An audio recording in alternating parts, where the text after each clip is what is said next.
Hello, I'm Marty Kraswanis, and this is Over My Dead Body, the only talk show that brings to life the most influential people from our history and culture. Today we are joined by one of the most, if not the most, influential female comics of all time. In our studio today is a trailblazer and a beloved icon, the remarkable Phyllis Diller. We typically conduct our interviews in a cemetery, but we would do anything to accommodate the marvelous Miss Diller. You're off to a good start. Thanks, and welcome to our show. We're honored to have such a comedic genius here with us this morning. You're too kind. I'm very happy to be here. Thank you for having me.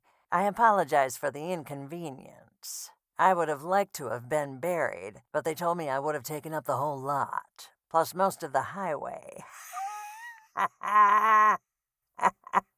Your ashes were said to be scattered over the Pacific Ocean. Is that correct? Yes, I was told that was the only place they could fit me and my ex-mother-in-law. If I had known the whale was going to follow me into the afterlife, I would have brought a goddamn harpoon with me. Seriously, not even the ocean is big enough for me and that cow. So here I am. Sharp as ever, I see. Would you mind sharing your story with our viewers? Not at all. I was born in Lima, Ohio. My parents were Perry and Francis, and they were older when they had me. I was an only child and never considered myself to be necessarily funny. I was very quiet in school, and on dates I let the boys do all the talking. That's how I landed my first husband. How did you meet your first love? I was studying classical piano for a while, but ended up transferring schools. That's when I met Sherwood. I dropped out and we were married in 1939. So you were a housewife prior to your career. Was that the plan? Yes, I was a mother of 5 beautiful children. I know this face seems like it would be the perfect birth control. But when it's last call at the bar and you've got a vagina and a heartbeat. Did you find raising kids hard? Let's just say we spend the first 12 months of our children's lives teaching them to walk and talk. And then the next 12 months teaching them to sit down and shut up. So you were consumed with housework? Not really. I figured cleaning your house while your kids are still growing is like shoveling the sidewalk before it stops snowing. You eventually went from housewife to comedian, actress, author, musician, and artist. How exactly did you make your big break into the industry? I've been in showbiz since 1955. My first husband practically threw me into the audition room. He originally tried to push me into a grave he had dug, but I didn't fit. No surprise there. Anyway, I always said I became a stand-up comedian because I had a sit-down husband. That led me to my first job at 37 as a female comic, at the Purple Onion in San Francisco. My 2-week gig turned into 89 weeks. Once I set my mind to something, there's just no stopping me. Your career has certainly proven that to be true. Now, you were married twice, but you never wed your last partner. Would you say that you're opposed to marriage these days? Well, my first husband was basically my manager until we divorced. He was really just a piece of shit. I was quite unhappy. But I got 5 children out of it, so at least I can say it was good for something. Cheating on him was a lot of fun, however. I gave him the same birthday gift every year, sloppy seconds. I see. My second husband, Ward, now that stung a bit more. He turned out to be a bisexual alcoholic. It's not his fault that he was attracted to me. The gays adore me. And in his defense, I do resemble a man. I mean, having sex with me is like screwing a piece of sandpaper in a clown wig, and then throwing a feathered gown onto it while you're at it. With your second husband, the two of you actually got married, divorced, remarried, and then re-divorced. I learned one thing from him. Never go to bed mad. Stay up and fight. Like I said, the man was bisexual and a drunk. One night he would think I was a man, the next he would think I was a woman. It worked for him. When you came into the industry, comedy was strictly male-dominated. Why do you think you were able to become so successful as a woman? You know, I think I just immediately fit in with the other men. When you have this little sex appeal and this much chest hair, you've got to use that to your advantage. And the cigarette holder? Men hold their dicks. I held a cigarette holder. Actually, it was just a prop. I never smoked, but back then it was the thing to do. The cigarette holder certainly added to your presence. But you seemed to really sparkle on the stage with all those glamorous costumes. Now that was just sweat and grease, sweetheart. I used to work as a fryer at an all-night diner. You make fun of your appearance a great deal. However, you were very conscious of it. If you're referring to my many plastic surgeries, you can say it. I'm very proud of them. The American Academy of Cosmetic Surgery actually gave you an award for being so open about plastic surgery. You've had 2 nose jobs, 3 facelifts, a chemical peel, a breast reduction, cheek implants, an eyeliner tattoo, and bonded teeth. Why do you think you were so attracted to cosmetic surgery? I think I just got sick of getting so many splinters from dragging my boobs around the hardwood. I underwent 15 surgeries. I like to say I had my face renewed and recycled. I wouldn't take a single surgery back. I love the way I look. If it builds your self-esteem, I say go for it. Was it really that hard for you to get a date? When you look like a broom with a perm and you've got a cackle like mine, men just assume you're a witch. I once went on a blind date that ended with me being tied to a tree and set on fire. Hottest date I've ever been on. Sounds like it. During your career, you were in over 40 films, several television series, and you even did voice acting. How did you find the motivation to work until the age of 90? I read this book, The Magic of Believing. I would say I owe everything to it. If you don't believe in yourself, how can you expect anyone else to? I had a very dear friend, terribly ugly, but a good friend nonetheless. She told me comedy just wasn't my thing. I told her to kiss my white afro bush. As a comic legend, what advice would you give female comedians today? Well, I'd say use what works for you and keep going. That Amy Schumer girl talks a lot about her vagina, and it works.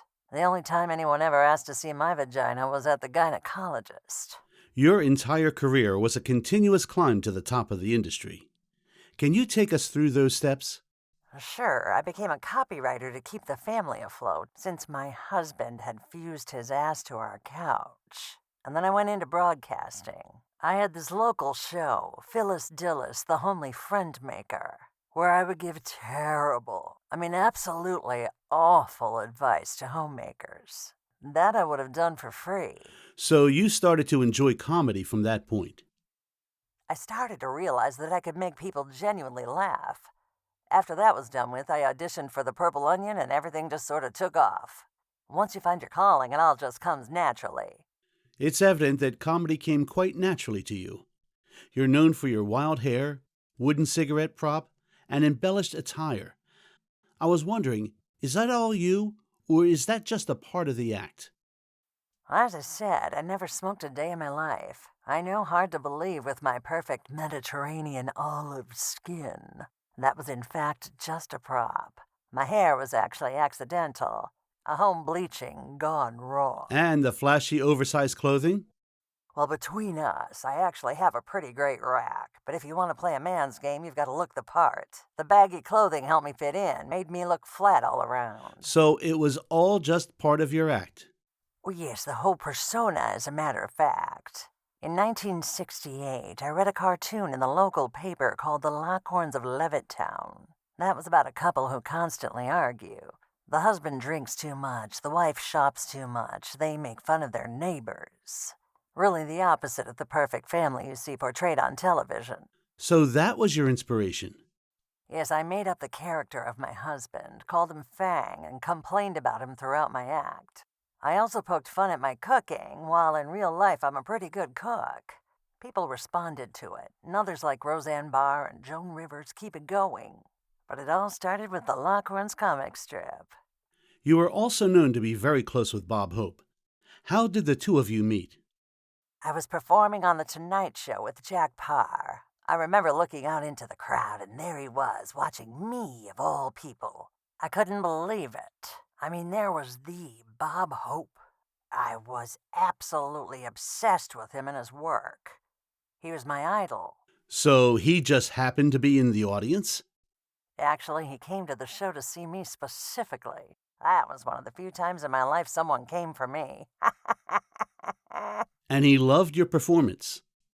He looked at me and said, "You are great." That's when I knew I could go far. If a legend like Bob Hope believes in you, you better goddamn believe in yourself. I read that you actually wrote your own stand-up material. And in 2003, you donated a steel cabinet with 48 drawers to the Smithsonian with all your jokes.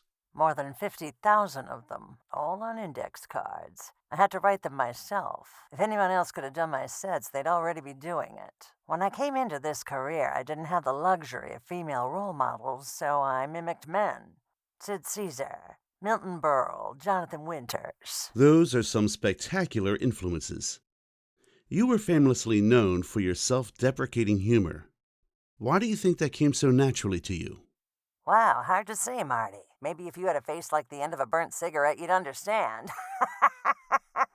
Oh, come on. You're a beautiful woman. Look, Marty, darling, if you're trying to be husband number 3, just say the word. I just meant... Relax, I knew what you meant. I always thought using the audience for the joke was a scapegoat anyway. It's funny to watch a performer be so shamelessly self-aware. We don't make fun of ourselves enough, and well, I was such an easy target. Rodney Dangerfield was the best at it. I have to mention this. I recently heard that the one and only Barbra Streisand was your opening act at the Bonsoir in Greenwich Village. What was that like? She was absolutely fabulous. I truly appreciate women who can really hone their craft like that. She had the crowd crying by the time I got on that stage. Crying of laughter, of course. That schnoz really warmed them up. You are also a best-selling author. You published your first bestseller, Phyllis Diller's Housekeeping Hints, in 1966. You then went on to write Phyllis Diller's Marriage Manual, The Complete Mother, The Joys of Aging and How to Avoid Them, and Like a Lampshade in a Whorehouse, My Life in Comedy. You must have been passionate about writing. I still am. Comes really naturally, like writing stand-up. I basically just followed the golden rule. Write what you know. I wrote about marriage, children, growing up. It flowed out of me because it was real life. It was genuine, and it was relatable. And, of course, you added in your incredible sense of humor, which I have to say created a multi-dimensional read. I write how I speak, so I was hoping the readers would get a laugh or two out of it. I found it interesting that in your autobiography, you mentioned that you had a terribly unhappy childhood. You stated that your parents were quite cold and that your first marriage was a nightmare. Do you think those factors helped you in your career? I think many comedians thrive off of some sort of trauma. I believe that I was traumatized right from birth. How's that? Well, when I first came out, I was so hairy and monstrous, they had animal control on standby. Comedy is the music that we can all sing to, even in our darkest hours. I think that's a beautiful outlook. Of course, it's hard to sing and dance with these flabby arms. Once I start, I just start flying away like a winged bat. Now, we know that you're a true jack of all trades. I read that you appeared as a piano soloist with several symphony orchestras between 1971 and 1981. Do you feel that you abandoned music too early in life? Those were wonderful times. I've always had such an admiration for music. I don't believe that I ever abandoned it. I just found stand-up to be livelier. And you performed under the name Dame Ilya Delia. Yes, I played a diva who took an eternity before she even touched the keys. I'd clean the piano, check the score, the lighting, anything to prolong the performance. You were known as a fine concert pianist with a firm touch. People were quite stunned by your musical talent outside of your life of comedy. With looks like mine, you gotta either have talent or personality. Just ask Bette Midler. You practically stole the entire show. And Groucho's no amateur comedian either. Well, I think that everyone expected to see a housewife. Groucho gave me the opportunity to show them an entertainer. I'm sure you're going to make a big success in show business, and I think you made a very wise decision. Seems like you called that one pretty early on, huh? Excellent imitation, Marty. You just gave me goosebumps. Not an easy thing to do, being that I'm dead. Yes, I was very honored to hear that, and still consider it a great compliment. You know, there was no crazy clothing, no wacky hair. It was just me up there. It gave me a great deal of confidence in the beginning to go forward and feel free to embellish my act. If no one tells you that you're funny in the beginning, you'll never make it. That actually brings me to my next question. Do you feel that without those embellishments, that people truly would have found you less funny? You know, I talk a lot about my appearance, as we all know. When I decided that I was going to pursue this career path, I knew that no one was going to laugh at a sexy, big-boobed comedian. No one is going to pay attention to the words coming out of my mouth if they're distracted by my physique or face. I mean, I was lucky that I didn't have to worry about the face part. So you hid your body so that people would take your comedy seriously? Precisely. Between the two of us, I actually did a nude photo shoot for Playboy in the 90s. I mean, we were going for funny, but I know this may be a shock to a lot of people. It just looked like a sexy spread. Well, that was what Playboy said. It looked more like a spread of 3-month-old salami, if you ask me. That's quite an image.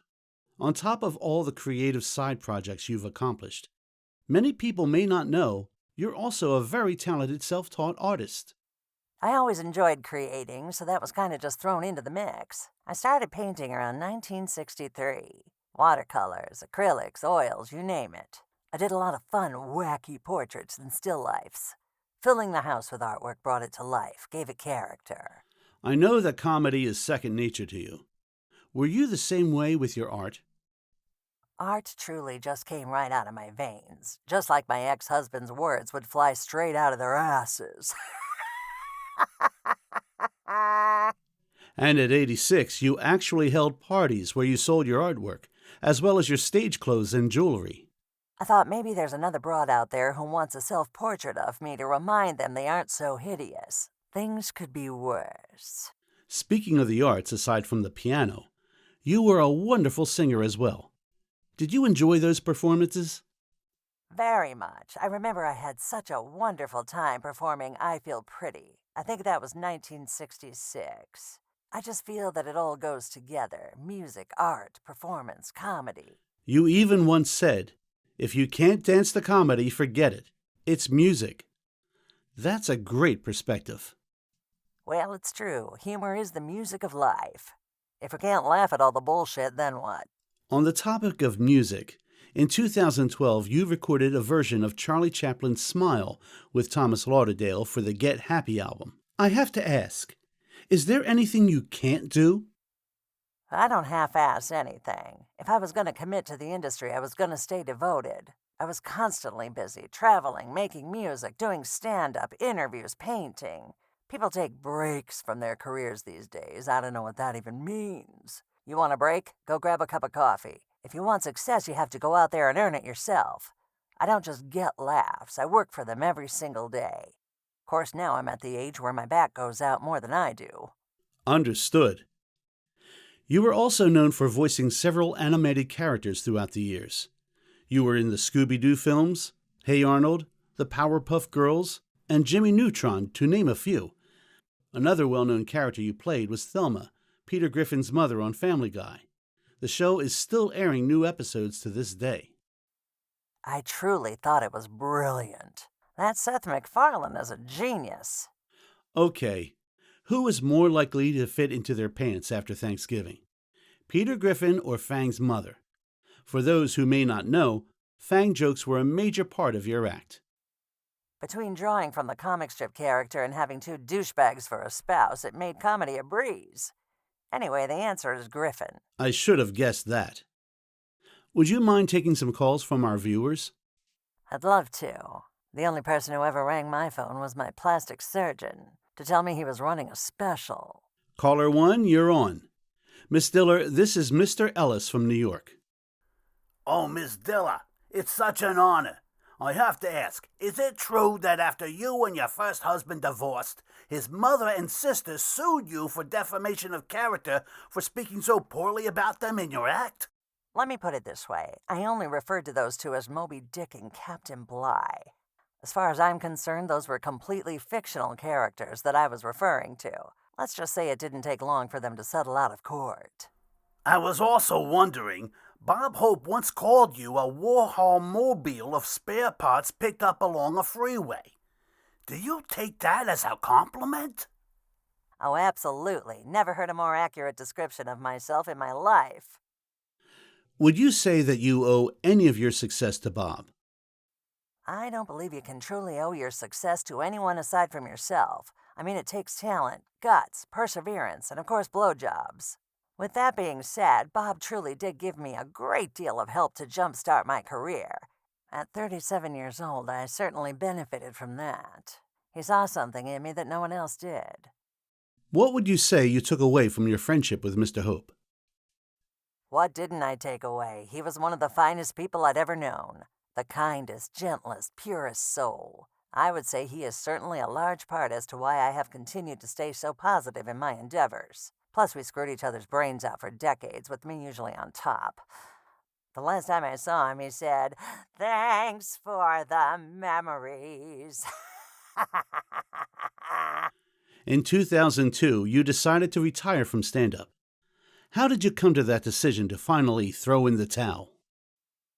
I never really threw away the towel. I always kept it by my bedside for obvious reasons. I just mean... My last performance was at the Suncoast in Vegas, a very delightful crowd. At the end of the day, it was just a matter of energy. In order to do what I do, I need to be on 24/7. While I still had my drive, I just didn't have the stamina to continue. The quality wouldn't have been up to my standards, and if I couldn't do my act to its fullest extent, well, then I'd rather not do it at all, which is completely different from my perspective on sex. I imagine that must have been a hard realization to come to.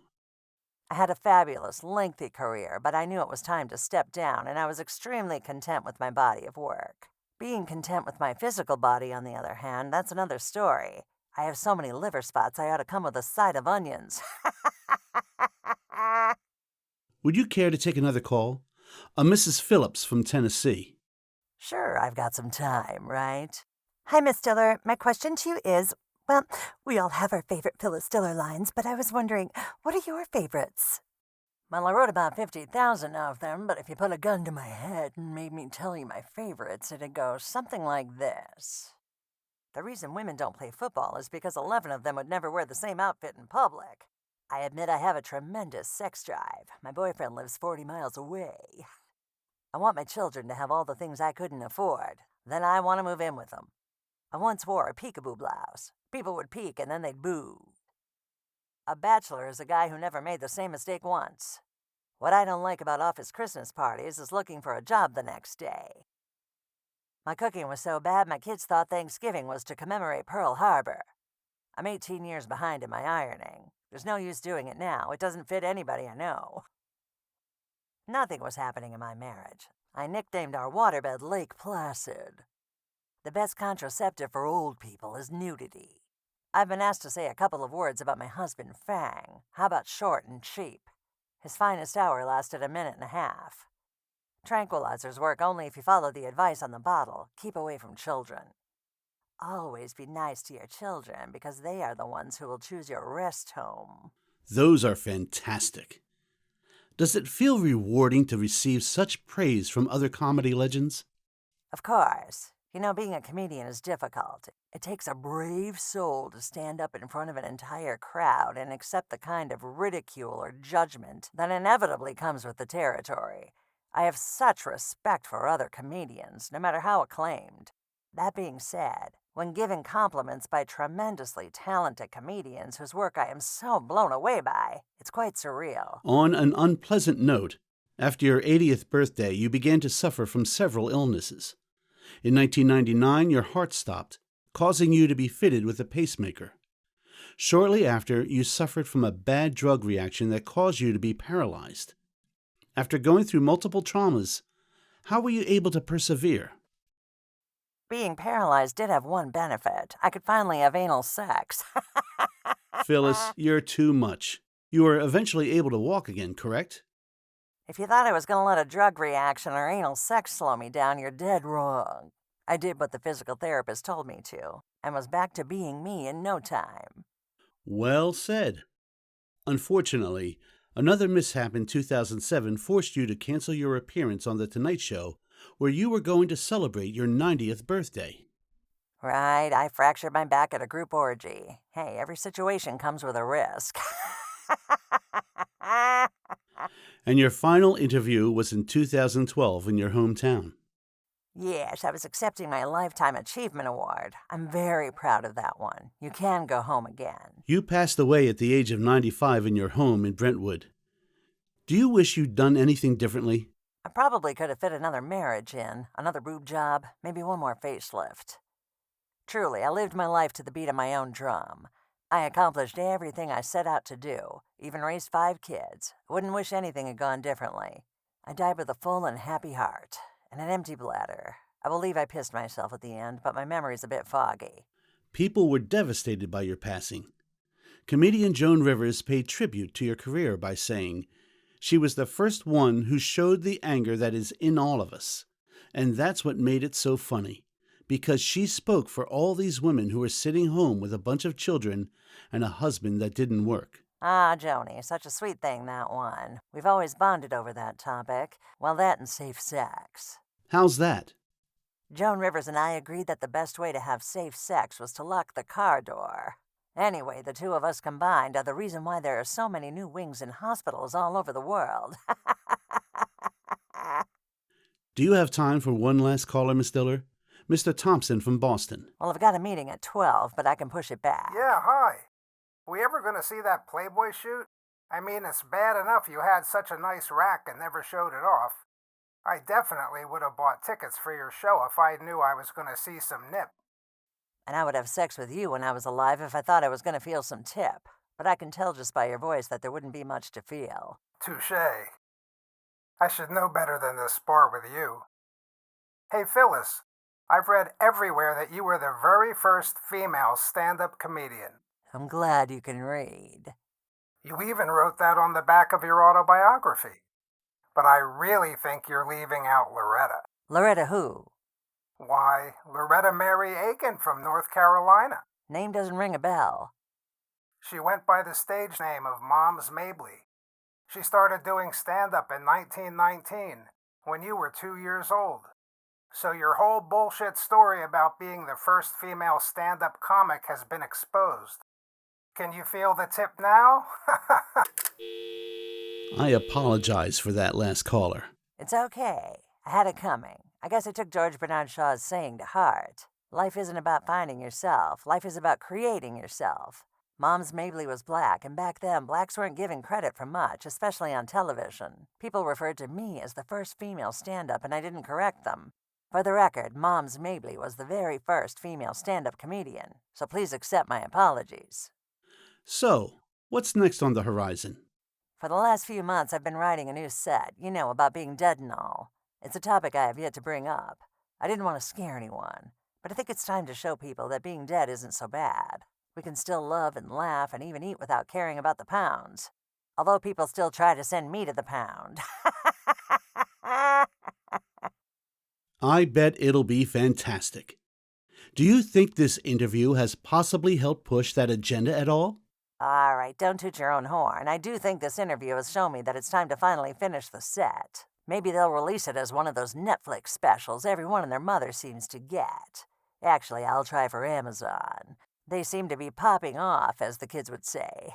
Well, I can certainly tell you that the entire world, including myself, would absolutely adore hearing the phenomenal Phyllis Diller perform once more. Any final thoughts for the viewers tuning in? Life is too short to live unhappily. Take it from me. Don't wait. Go after your dreams. Laugh, dance, and get the damn tummy tuck. Thank you so much for having me. Good night. I love you. And we love you, Phyllis. I'm Marty Kraswanis, and we look forward to seeing you again on the next episode of Over My Dead Body. We hope you enjoyed the 8th episode of Over My Dead Body. The entire TV series is now available as a podcast, in addition to streaming on Amazon Prime. Aside from Phyllis Diller, we've interviewed Robert Kardashian, Nostradamus, Steve Jobs, Mae West, Richard Nixon, Julia Child, and Tupac Shakur. Upcoming guests include Walter Cronkite, Mark Twain, Howard Cosell, Sigmund Freud, Jimmy Stewart, Albert Einstein, Jack Lemmon, Lucille Ball, and Red Fox. All told, we plan to produce 60 episodes, and perhaps as many as 300 of them. One thing's for certain, there's no shortage of interesting guests. And more seem to arrive every day. Over My Dead Body was created and written by Stephen Kunis, who serves as the executive producer. This episode was hosted, produced, directed, and edited by yours truly, Marty Kraswanis. And yes, I also wrote and performed the catchy theme music. Phyllis Diller was portrayed by Amy Geronimi, a woman of many talents and voices. Very special thanks go to Norman Lear for his encouragement in the development of this show, and to the late great Johnny Carson for suggesting that a talk show with a fantasy guest list, whether dead or alive, would be a wonderful idea.